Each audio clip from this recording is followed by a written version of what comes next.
문제 5번을 풀어보겠습니다. 세 확률 변수라고 되어 있어서 확률 변수가 3개가 있습니다. 하나, 둘, 3개. 서로 독립입니다. 그 다음에 확률 변수, 새로운 확률 변수가 정의되었어요. W라는 게. 그리고 W는 이렇게 되어 있습니다. 에 대해 이 식을 만족한 실수 A의 값을 물어봤습니다. 그리고 여기서 또 하나 용어가 있는데, 용어는 G 서브스크립트 A는 표준 정기분포의 100 곱하기 1-알파의 100분위수라고 되어 있는데, 요거부터 먼저 의미를 찾도록 하겠습니다. 여기 그림을 보도록 할게요. 이 그림을 보면 100 곱하기 1-알파의 100분위수가 여기 표시되어 있어요. 여기서 확률 변수가 있다고 해볼게요. 이게 확률 변수가 Z라고 되니까 G라고 쓸게요. 확률 변수가 있는데 요 값은 무엇입니까? 했더니 이렇게 된대요. 왼쪽 빗금침 면적이 1-알파고요. 그 다음에 오른쪽 빗금침 면적이 알파일 때 이 값을, 이 확률 변수의 값을 이렇게 말한다고 합니다. 그러니까 예를 들면, 만약에 G라면 이쪽에 여기가 5%라고 해보겠습니다.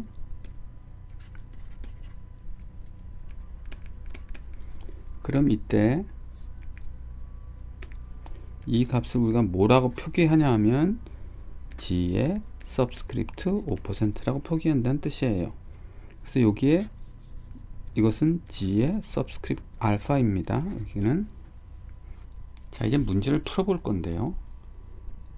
무엇을 해야 되느냐부터 한번 확인해 보도록 하겠습니다. 무엇을 해야 되냐면 이 W가 있어요. x1 빼기 2x2 더하기 x3인데 이것은 기대값이 얼마인지, W의 분산은 얼마인지, W의 분포는 어떻게 되는지부터 먼저 파악을 해야 이 문제를 풀 수 있겠습니다. 자, 기대값의 특성에 대해서 먼저 간단히 설명을 드릴게요. 이거와 관련된 기대값의 특성은 요것입니다. 요것인데 여기는 확률 변수 x와 y 두 개밖에 없습니다. 근데 여기는 확률 변수가 3개가 있어요. 그래서 expected value of w는 하면 w는 x1 빼기 2x2 더하기 x3죠. 요걸 그대로 활용합니다. 여긴 2개지만, 여기는 확률 변수가 2개지만 3개에도 그대로 확장할 수가 있습니다. 그래서 따라서 expected value of x1 빼기 2 곱하기 expected value of x2 더하기 expected value of x3가 됩니다. 근데 평균값을 보니까 2, 1, 2예요. 그래서 2 빼기 2 곱하기 1 더하기 2가 됩니다. 따라서 2가 됩니다. 여기서 우리 핵심적인 사항을 하나 알았습니다. expected value of W는 2입니다. 이제 W의 분산을 알아보도록 하겠습니다. 그러면 W는 이렇게 되니까 이걸 그대로 적을게. x1 빼기 2x2 더하기 x3가 됩니다. 분산의 특성은 4번 한번 보도록 할게요. x와 y가 있죠. 지금 확률 변수는 2개가 있는데 이렇게 돼 있어요. 좀 이게 복잡하고 많은 통계학 책은 여기까지는 나오지 않고요. 보통 통계학 책은 요 정도나 혹은 variance of x-y만 나옵니다만 이게 일반형입니다. 자, 여기서 보니까 이렇게 생겼어요. variance of ax 더하기 by는 x의 분산, y의 분산에 그 앞에 a가 제곱 형태로 나갑니다. b가 제곱 형태로 나가고요. 그 다음에 중요한 텀 하나가 있는데 공분산 텀이 있어요. COB 텀이라고 쓰겠습니다. 근데 여기서는 우리가 확률 변수가 3개가 있죠. 이걸 그대로 확장하면 됩니다. 그대로 확장해 보겠습니다. 근데 여기서 1이고 앞에 개수가 1이고요. 여기 마이너스 2고 여기가 1입니다. 그래서 그거를 활용해서 해보겠습니다. 1이 제곱으로 나가죠. 그래서 variance of x1이 되고, 그 다음에 2는 제곱으로 해 나가니까 4가 되죠. 4 variance of x2. 그 다음에 요 앞에 1은 제곱으로 나가니까 variance of x3가 됩니다. 그 다음에 뭐가 있어야 되냐면 공분산 텀이 있어야 돼요. 근데 이 부분에 대한 설명을 드리지 않도록 하겠습니다. 이 공분산은 이때 3개가 나와요. 그러나 그거는 뭐 안 해도 되는 겁니다. 그 이유는 지금 보면 알겠습니다. 왜? 독립이니까 그렇습니다. 독립인 경우에는 공분산은 0입니다. 유의할 점은 독립이면 공분산은 0이지만 공분산이 0이라고 해서 독립인 것은 아닙니다. 조금 이따가 그 예를 하나 들어 드릴게요. 요거는 1의 제곱, 그 다음에 x2의 베리언스는 1의 제곱, x3의 베리언스는 2의 제곱입니다. 따라서 1 더하기 4 곱하기 1 더하기 1 곱하기 4입니다. 그래서 베리언스는 9가 됩니다. 이제 표준 편차를 구해 볼게요. 표준 편차를 구하면 W의 표준 편차를 구하면 스퀘어루트 씌우니까 3이 되겠죠? 그래서 여기다가 적겠습니다. W의 표준 편차는 3이다.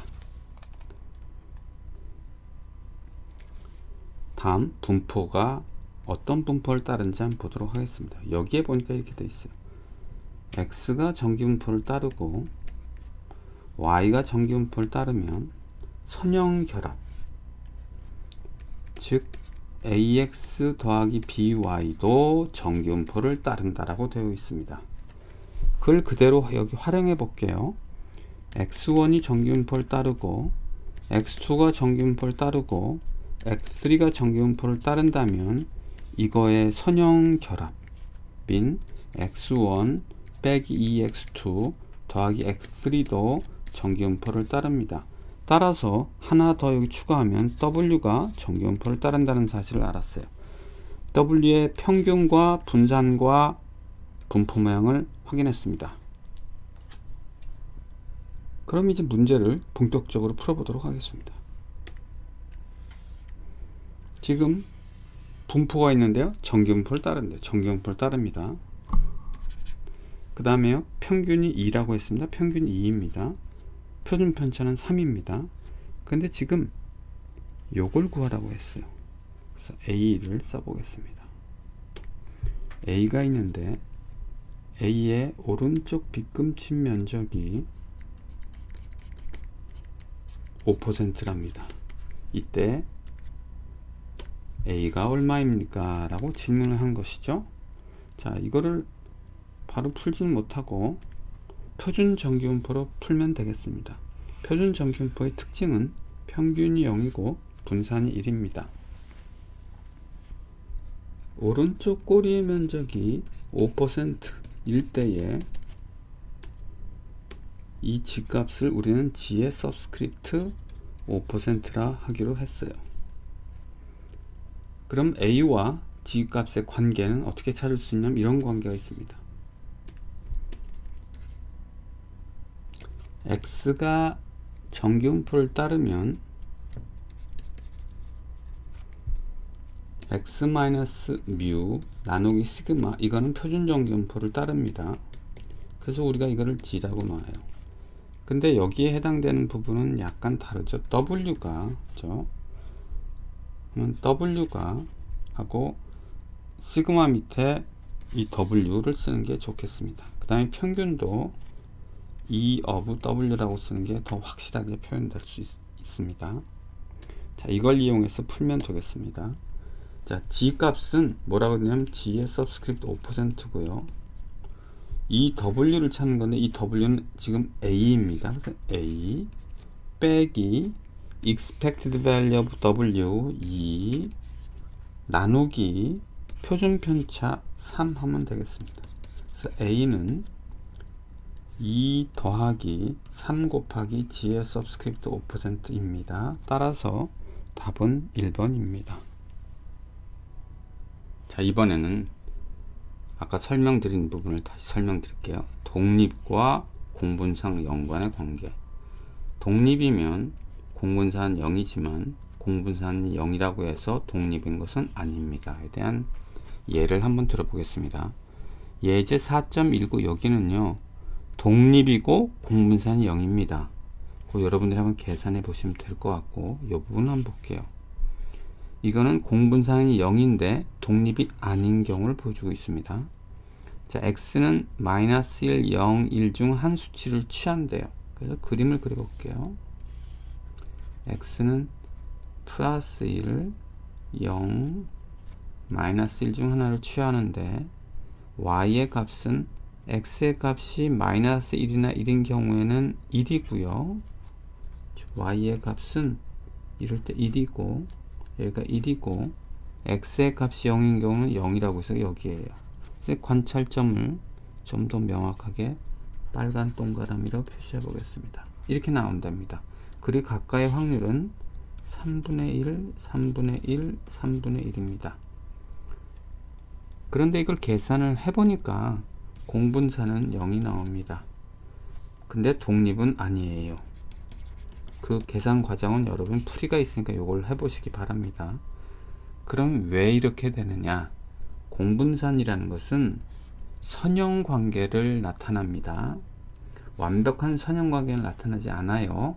완벽한 선형관계를 나타내는 것은 상관계수인데 공분산은 셈으로 나타냅니다. 그 이유는 상관계수와 공분산이 나올 때 설명을 드리도록 하겠습니다. 자, 이렇게 관찰점이 있다고 해볼게요. 이렇게 관찰점이 있다고 해볼게요. 그럼 선을 도출을 하면 선이 이렇게 될 겁니다. 왼쪽의 경우가 선형관계가 높다고 합니다. 오른쪽의 경우는 선형관계가 낮다고 합니다. 이건 왜 그러냐 하면 선에 가깝게 있기 때문에, 이건 관찰점이 선에서 멀기 때문에 선형관계가 낮다고 해요. 공분산이라는 것은 선형관계를 나타내는데 세모라고 했습니다. 공분산이 0이라는 것은 선형관계가 없다라는 뜻입니다. 그 공분산은 선의 관계만 나타내고요. 독립은 그렇지 않아요.